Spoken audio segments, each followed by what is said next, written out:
श्री गोपाळ कृष्ण भगवान की जय। श्री दत्तात्रेय प्रभू महाराज की जय। माझे सर्व भाविक भक्त, माझे गोपाळ कृष्ण स्वामी यांचे भक्त, माझे दयाळू मयाळू, माझे माय बाप सर्वज्ञ श्री चक्रधर स्वामी यांचे भक्त, आपण ऐकू आता सर्वज्ञ श्री चक्रधर स्वामी यांचे चरित्र। सर्वज्ञ श्री चक्रधर स्वामी यांचे चरित्र। धर्म संस्थापनार्थाय संभवामी युगे युगे या गीतेतील नुसार कलियुगातील 5व्या सहस्रकाळात झालेला ज्ञानदाता श्री चक्रधर स्वामींचा अवतार हा उभयदर्शी अवतार होय। हा अवतार गुजरात देशाच्या राजघराण्यात झाला आणि त्यांनी महाराष्ट्रात येऊन महात्मा पंथांची प्रतिती पंथ मानभाव पंथ स्थापना केली। त्यांचे चरित्र आता ऐका। गुजरात येथील भडोदचे स्वतंत्र राज्य शके 1101 च्या नंतर अस्तित्वात आले। तेव्हा त्या राजगादीवर मल्लनदेव यांना प्रतिष्ठित करण्यात आले। या राजाचा प्रधान विशाळदेव हा लाड सामवेदी ब्राह्मण होता। विशाळदेवांना पुत्र संतती नव्हती, म्हणून त्यांनी दत्तात्रेय प्रभूंची भक्ती केली। श्री दत्तात्रेय प्रभू त्यांच्यावर प्रसन्न झाले। त्यांच्यावर वर प्रसादाने विशाळदेवांना मालनी देवी पासून शके 1117 मध्ये पुत्ररत्न झाले। त्यांचे नाव हरिपाळ देव असे ठेवले। हरिपाळ देव जन्मास आले तेव्हा त्यांचे जातक वर्णन करण्याकरिता पुष्कळशे ऋषी आले होते। त्यात तोरणमल गुजरात राज्य येथील राहणारा कथळीनाथ हाही होता। प्रत्येकाने आपापल्या ज्ञानाप्रमाणे जातक आयुष्यात घडणाऱ्या घटना वर्णन केले, परंतु कथळीनाथाने काही वेगळेच सांगितले। तो म्हणाला, हा मुलगा वयाच्या 25व्या वर्षी मृत्यू पावेल आणि त्याचे शरीर एखादा योगी पुरुष घेईल, देहात प्रवेश करेल। तेव्हा विशाळदेव म्हणाले, असे असेल तर इतर कोणी माझ्या पुत्राचा प्रतीत देह घेण्यापेक्षा हे महाराज आपणच तो घ्यावा। आपली भविष्यवाणी खरी ठरली तर माझ्या पुत्राचा देह तुम्ही त्यांनी स्वीकारल्यास त्याचा मला आनंद वाटेल। तेव्हा कथळीनाथाने तथास्तु म्हणून अनुमती दर्शवली व तोरणमलास निघून गेला। कथळीनाथाने ज्योतिष वर्तवल्याप्रमाणे हरिपाळ देवाचा वयाच्या 25व्या वर्षी भाद्रपद शुक्र 2 सकाळी 9 वाजता मृत्यू झाला। अग्निसंस्कारासाठी त्यांचे प्रेत स्मशानात आणले गेले। त्याच वेळी द्वारकेत कामाख्येच्या निमित्ताने श्री चक्रपाणी महाराजांनी स्वतःच्या देहाचा गुंफेत त्याग करून भडोच येथील स्मशानात आणलेल्या हरिपाळ देवाच्या मृतदेहात प्रवेश करून तो देह उठविला। प्रेतावरील वस्त्र हलू लागले। मुखावरील वस्त्र सारून हरिपाळाने डोळे उघडले। हरिपाळ देव जमलेल्या जनतेकडे दर्याद्र दृष्टीने पाहू लागले। ही अपूर्व घटना पाहून लोकांना आश्चर्य वाटले व आनंदही झाला। लोक आनंदाने म्हणाले, कुमरूजियाला। हरिपाळ देवाच्या निर्जीव शरीरात श्री चक्रपाणी महाराजांनी प्रवेश केला असल्याने श्री चक्रपाणी महाराज हे हरिपाळ देव झाले। हरिपाळ देव जिवंत झाल्यामुळे विशाळदेवांनाही आनंद वाटला, पण त्याचबरोबर ते चिंताक्रांतही झाले, कारण एका आगम साधनी कथळीनाथ योग्याने हरिपाळ देवाचे ज्योतिष वर्तवल्याप्रमाणे आज घडले होते।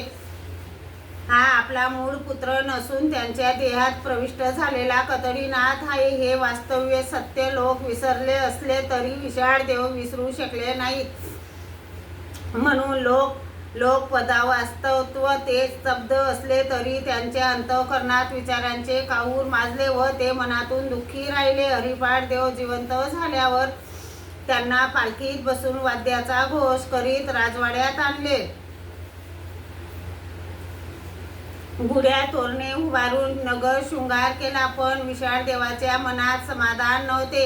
हे हरिपाळ देव खरे की खोटे या संध्यात ते होते। आपण ज्या कथळीनाथ योग्याला हरिपाळ देवाचे शरीर घेण्याविषयी विनंती केली होती तोच या शरीरात प्रविष्ट झाला असेल तर कथळीनाथाच्या त्यक्त देहाचा गिरीकंदरातून शोध घेऊन संशय नष्ट करावा। ह्या हेतूने विशाळदेवाने आपल्या सेवक सैनिकांना दऱ्या डोंगर पाडी झाडीतून कथळीनाथाच्या देहाचा शोध घेण्यास पाठविले, कारण सिद्धिप्राप्त पुरुष राज्य वैभवाच्या व भोग लालसेच्या उद्देशाने आपले शरीर कडे कपारी ठेवून इतरांचा मृतदेहात शिरून विलास वैभवाचा उपभोग घेतात. ते विशाळ देव जाणून होते, परंतु सेवकांनी कडे कोपाऱ्या शोधूनही कतडीनाथाचा त्यक्त देह कोठे आढळून आला नाही. ह्यामुळे विशाळ देवांना काहीसे समाधान वाटले. यानंतर आपली स्नुता शुंशा हरिपाठ देवाची पत्नी कमला देवीस हरिपाठ देवाचे प्रकृती अनुभव पाहण्यास सांगितले आणि कमला देवीने पूर्वीचे हरिपाठ देव पूर्णजीवित हरिपाठ देव यात काहीच फरक जाणवत नाही असे अनुभव सांगितले. ही संशय कल्लाडोची परीक्षा पूर्ण झाल्यावर प्रधान विशाळ देव निर्धास्त झाले व त्यांचा संशय निघून गेला. श्री चक्रपाणी महाराज हरिपाठ देवाच्या देहात आल्यावर पूर्वीच्या हरिपाठ देवाप्रमाणे वर्तन करू लागले. अशीच त्यांची 12 वर्ष निघून गेली. या काळात तयांना कमलादेवी पासून एक मुलगा झाला. त्यांचे नाव माईपाट देव असे ठेवले. हरिपाठ देवाचे श्री चक्रपाणी महाराजांचे अशा राज्य वैभवात मन रमेना, कारण ह्या ज्या कार्यासाठी अवतार घेतला ते कार्य तसेच पडून राहिले. म्हणून त्यांनी औदासीन्य धारण करून राम यात्रेला जाण्याचा माता पित्यांजवळ हट्ट धरला. रामाचे दर्शन घेतल्याशिवाय मिष्टान्न पदार्थ ग्रहण करणार नाही अशी शपथ घेऊन ते ताक भात खाऊ लागले. यामुळे त्यांचा देह रोडावला. हरिपाठ देवाची सर्वांग सुंदर मूर्ती खुश झालेली पाहून त्यांच्या माता पित्यांनी जड अंतःकरणाने त्यांना राम यात्रेला जाण्यास परवानगी दिली. विशाळ देवाची आज्ञा मिळताच हरिपाठ देव श्री चक्रपाणी महाराज रामटेकला जिल्हा नागपूर जाण्यास निघाले. तेव्हा गुजरात व महाराष्ट्र राज्याचे वैरत्व असल्यामुळे मराठी राज्यात हरिपाठ देवांना मराठी सैनिकांकडून उपसर्ग होऊ नये म्हणून विशाळ देवांनी त्यांच्याबरोबर लढाऊ सैनिकांची तुकडी दिली. यांच्यासह ते शेके 1154 फाल्गुन मासात राजवाड्यातून बाहेर पडले. हरिपाठ देव पालखीत बसून सैनिकांसह गुजरात येथून महाराष्ट्रात येत असताना ते दररोज थोडे थोडे सैनिक परत पाठवू लागले. त्याचबरोबर राजवान पालखीही पाठवली. असे होत असताना महाराष्ट्रात रिद्धपूर जवळील देऊळवाडा येथे आल्यावर 2 सेवक त्यांच्याबरोबर राहिले. त्यांनाही तेथे माहीत होऊ न देता साधा पोशाख करून रिद्धपूरला चैत्र शुद्ध पौर्णिमेस शेके 1155 रोजी आले.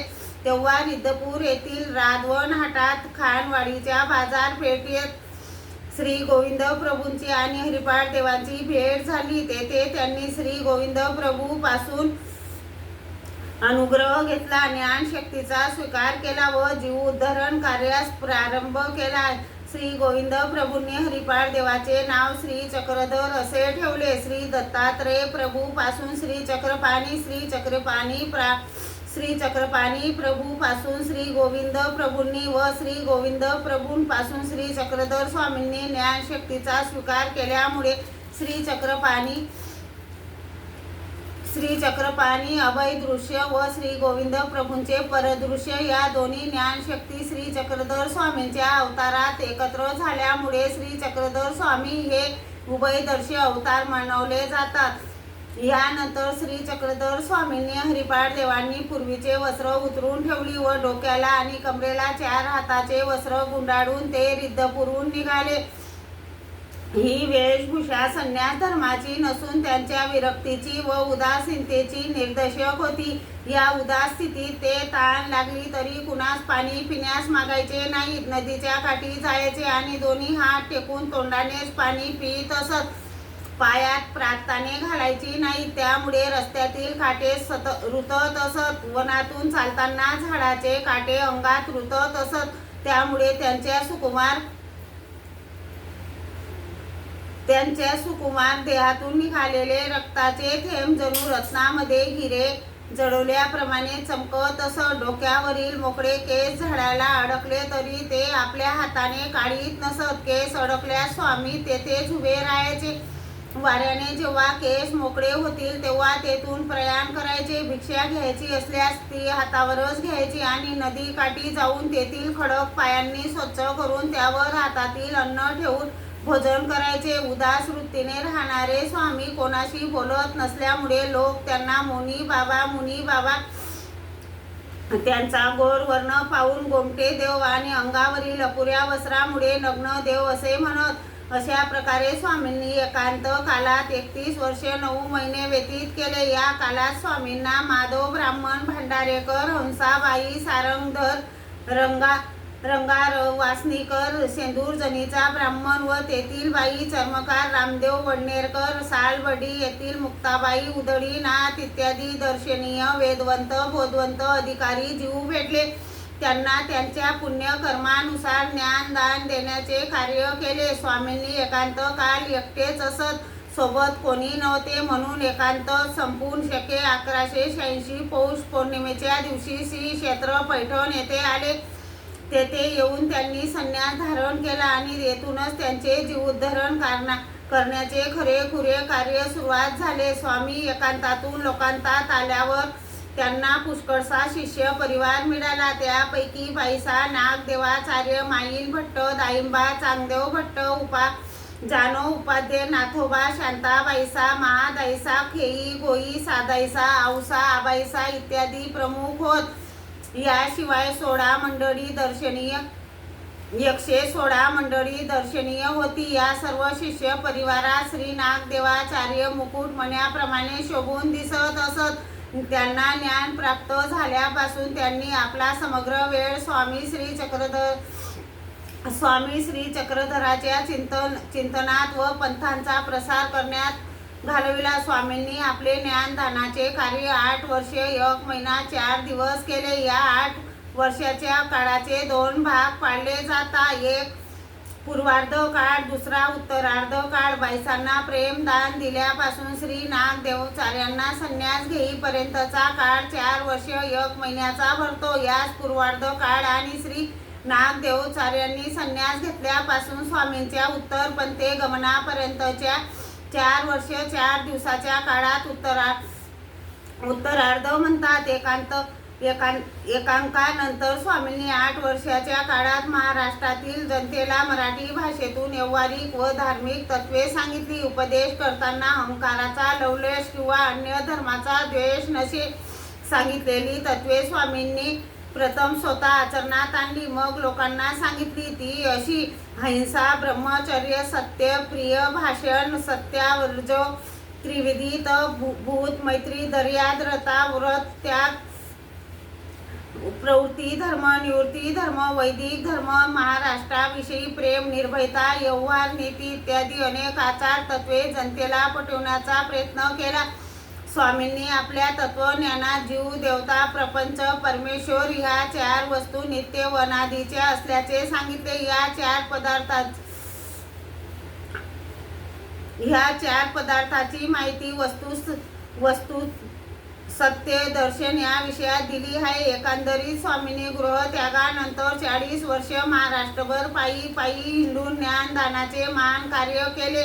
याशिवाय पुष्कळांना विद्यानंद दिला व काही अघटित कार्यही करून दाखवली, परंतु ती मोक्षाची साधन नाही असे सांगितले. श्री चक्रधर स्वामी आपले जीवोद्धरणाचे कार्य करीत असताना विरोधाचे वादळ उठले. ब्रह्मासान व महादाश्रय सारख्या वैदिक पंडितांना तथा पैठणातील महाजनांना स्वामींनी वैदिक मार्ग नष्ट केला असे वाटे, पण तशी वस्तुस्थिती नव्हती. उलट स्वामींनी वैदिक धर्माचे खरे ज्ञान लोकांना करून दिले. पण हेमाद्री प्रवृत्तीची विपरीत कल्पना होऊन त्यांना स्वामींचे कार्य रुचले नाही, म्हणून प्रधान हेमाद्रीने सशस्त्र सैनिक स्वामींकडे पाठवले. पण स्वामींनी आपले शिष्य श्री नागदेव यांच्याकडून त्यांचा प्रतिकार करून त्यांना पराभूत केले. यामुळे हेमाद्री आदी लोकांना स्वामींचे सामर्थ्य अनुभवास येऊन त्यांना शांत राहावे लागले. परंतु अशा लोकांकडून दुष्कृत्य घडू नये, पाप होऊ नये, त्यासाठी स्वामींनी महाराष्ट्रातून उत्तरेकडे जाण्याचा निश्चय केला. स्वामींनी बेलापूर जिल्हा अहमदनगर येथे असताना आपल्या पश्चात भक्तांनी कसे राहावे याचे समग्र ज्ञान नागदेवादी भक्तांना 7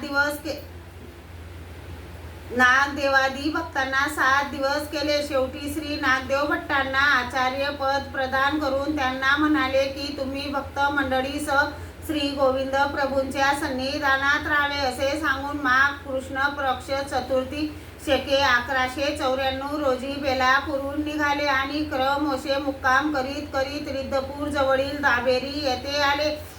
तेथे श्री गोविंद प्रभूंची भेट घेतली. मग त्यांनी आपला समग्र परिवार त्यांच्या सांभाळी घातला. असे दुसऱ्या दिवशी तेथून निघाले व सातपुडा पर्वत ओलांडून ते उत्तरेकडे निघून गेले. तिकडे अद्यापही विद्यमान आहेत. स्वामींच्या समकालात शिग्न, कृष्णदेव, महादेव, रामदेव हे यादव राजे महाराष्ट्रावर राज्य करीत होते. स्वामी यादवांच्या राज्यात 40 वर्षे व बडोच येथे गुजरात राज्य 12 वर्षे असे एकूण 52 वर्षे दक्षिण भारतात विद्यमान होते. त्यांना उत्तरेकडे जाऊन शके 1907 पर्यंत 713 वर्षे होतात. स्वामींचे